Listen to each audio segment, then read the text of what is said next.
We have a new fastest time in the 50 freestyle. This is Kristian diving in at the enhanced games. That means he's taking performance enhancing drugs to achieve what it looks like superhuman swimming. Let me know what you guys think down below in the comments. We're going to watch this race where he went the fastest time ever in a normal jammer swimsuit. Then we're going to watch it again where he did another race where he wore a full polyurethane bodysuit. You can see right here 21.0. We've seen a few guys in the world rankings get into that 21 territory, but the real question is, with a polyurethane suit, can he go under 21 seconds? And if he can do so, he will win $1 million US for breaking the world record. So the world record prior to this was set by Cesar Cielo back in 2009, 20.91. I'm going to give some critique. We're going to watch this again in a second, but I want you guys to look at how high he is riding on top of the water. The time to beat, 20.91, $1 million riding on the line.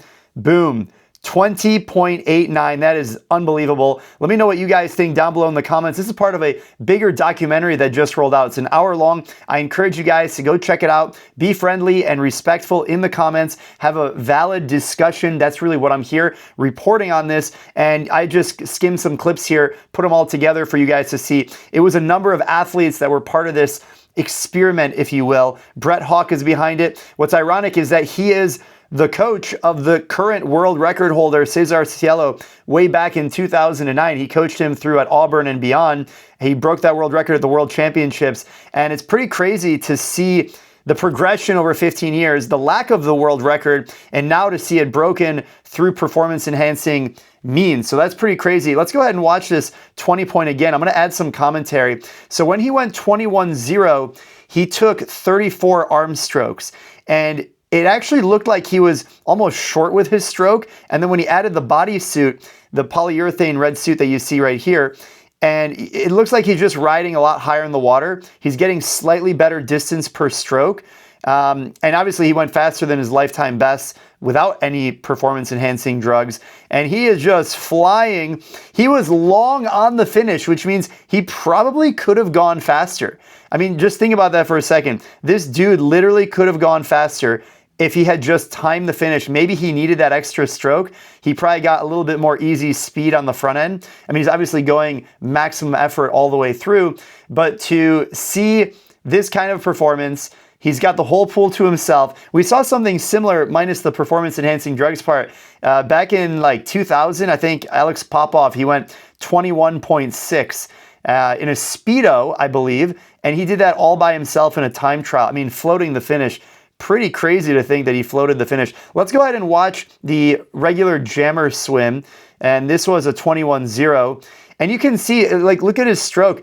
He's got a little bit of an up and down bob. When you compare him to Cesar Cielo, he was riding a lot cleaner on top of the water, a lot more perfection, although that was with a polyurethane suit. But you can see his strokes, he's kind of like slipping a little bit almost, and almost like he has too much strength for his own body. Now, what's really interesting about this, and I want to make some commentary on the physique of what happens when you take performance-enhancing drugs. I mean, obviously, I'm not advocating anyone go and do any drugs, but like when you look at his physique, he doesn't look like someone who's much larger than anyone else, right? And that just goes to show the fastest swimmers are not the strongest out of the water. If you take, the world's biggest bodybuilder and you stack them in the pool and you give them really good technique, they're not going to be able to apply that muscle out of the water into the water. And this is one of the key reasons why just being physically stronger isn't going to make you faster. I mean, we saw this with James Magnuson in the documentary. I think he went like 22 in the 50, and he had been 21. Like, he basically gained a full second even with a polyurethane suit. It goes to show that it's not just about getting physically stronger and taking these drugs is just going to make you faster. Also, it's another commentary on the fact that when you're swimming, you do have a window of peak performance. And just because you take take drugs or train really hard all of a sudden, you have a kind of like this golden era. So if you're age 50, it doesn't mean your time is over. But if you're trying to do something like this, your time is probably over, right? So you can still reach the full potential of yourself, but it might not stack up on the world ranking and be the fastest in the world. And I think we saw that with some other athletes who tried to do this. they sort of came out of retirement. I mean, this guy, you know, I did a little bit of research. He swam for Greece, originally from Bulgaria.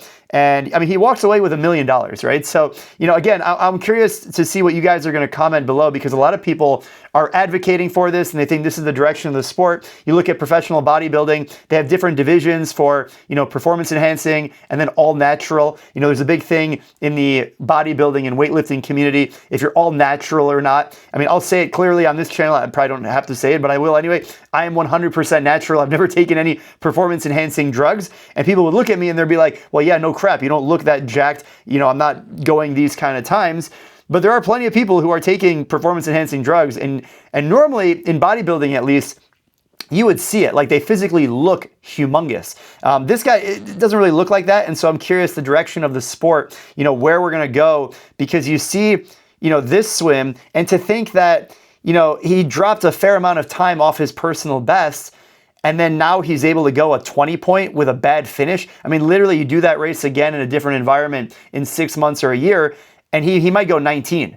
Like, literally, this swim, I mean, this is the 21 that we're looking at right now. But just to think that someone could go like a full second faster in just 50 meters, and then, you know, the motivation, obviously winning $1 million is pretty cool. You know, that's, you know, in swimming, you don't see that kind of prize money. You know, the biggest prize money you see, maybe, you know, Gretchen Walsh at the World Championships, she won like $270,000 in a week, right? That's pretty good. But this guy did 20 seconds of work and he walks away with $1 million. So if you do the return on investment right there, that's pretty remarkable. So I do want you guys to have a fruitful discussion in the comments, and I look forward to engaging with you. And wow, I mean, just look at this one more time. There's the swim. He's riding on top of the water. He's got the whole pool to himself, fastest man in the world, moving through the water. Now imagine if he had fins, and wow, we're talking like 17, 18 seconds. That is incredible.